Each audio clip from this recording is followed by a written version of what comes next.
Assalamualaikum warahmatullahi wabarakatuh. Mengenal makna kata.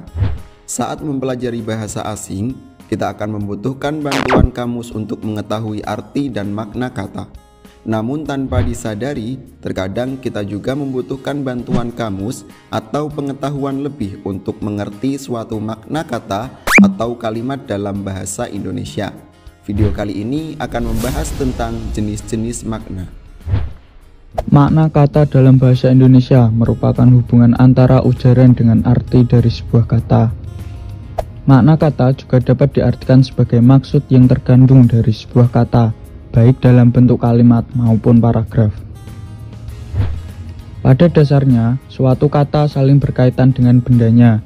Apabila suatu kata tidak dapat dihubungkan dengan benda, peristiwa, atau keadaan tertentu, maka kata tersebut tidak memiliki makna. Berikut penjelasan tentang jenis-jenis makna dan contohnya. Makna leksikal. Makna leksikal adalah makna lambang bahasaan yang masih bersifat dasar. Makna leksikal juga disebut makna sebenarnya.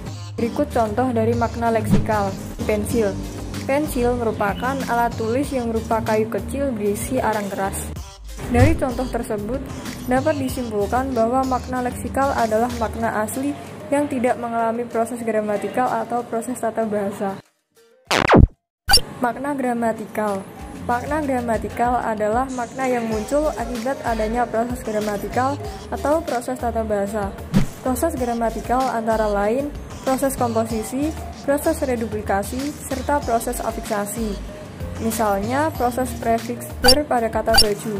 Kata baju menjadi berbaju karena telah mengalami proses gramatikal, yakni pengimbuhan kata.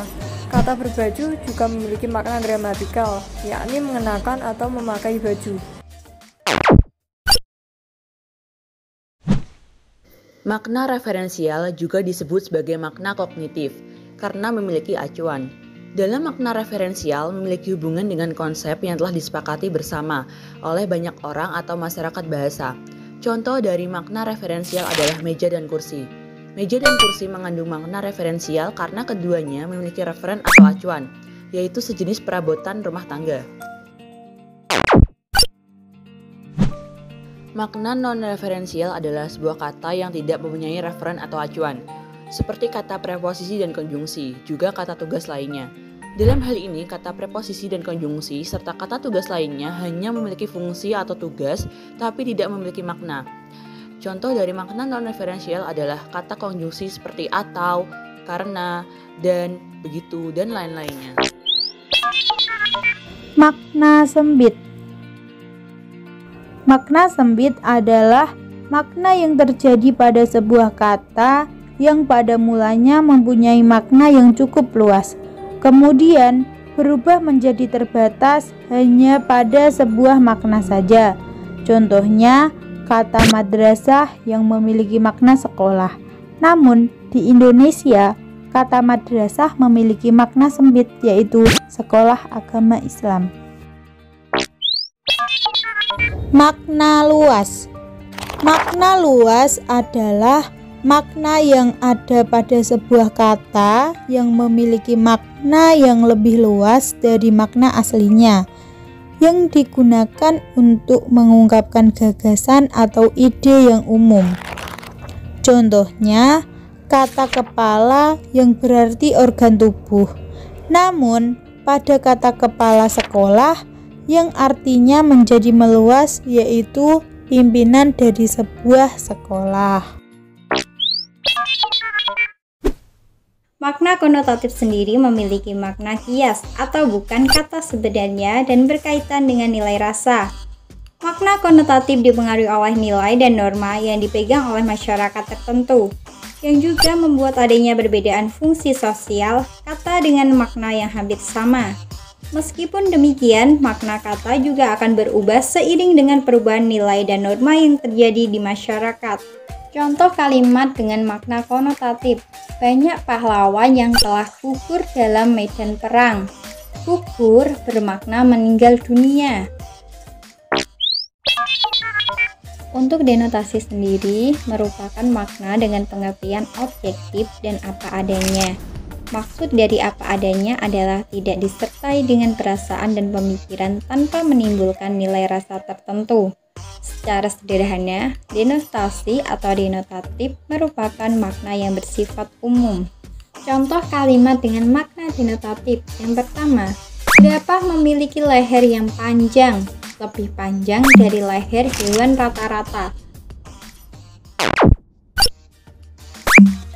Pengertian dari semantik asosiatif adalah makna yang mempunyai sebuah leksem atau kata yang berkaitan dengan adanya hubungan kata itu dengan sesuatu yang terdapat di luar bahasa.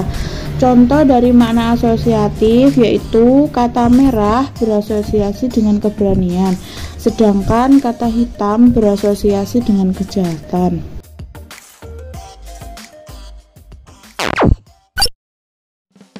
Kemudian ada juga makna konseptual.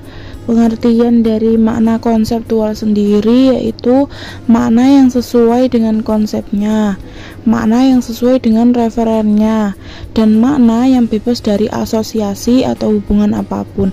Jadi, makna konseptual ini sama dengan makna referensial, makna leksikal, dan makna denotatif. Makna idiomatikal.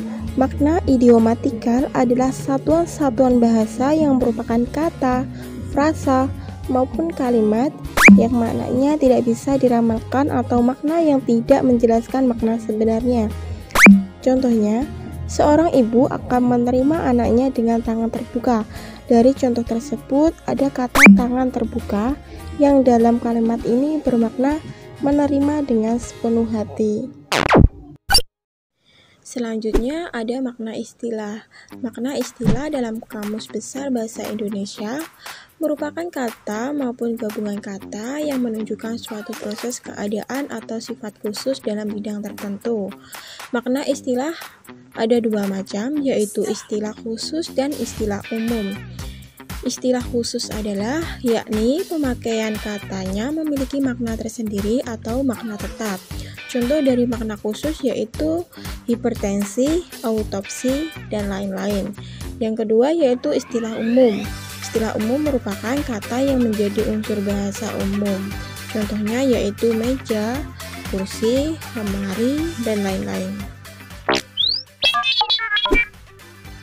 Makna paribahasa adalah makna yang masih bisa ditelusuri atau dilacak dari makna unsur-unsurnya, karena terdapat asosiasi antara makna asli dengan makna paribahasa. Contohnya, air susu dibalas air tuba, yang artinya kebaikan yang dibalas dengan kejahatan. Makna kias adalah makna sebagai oposisi dari arti sebenarnya. Semua bentuk bahasa, baik kata, frasa, maupun kalimat yang tidak merujuk pada arti sebenarnya. Contohnya yaitu kata putri malam yang bermakna bulan dan raja siang yang bermakna matahari.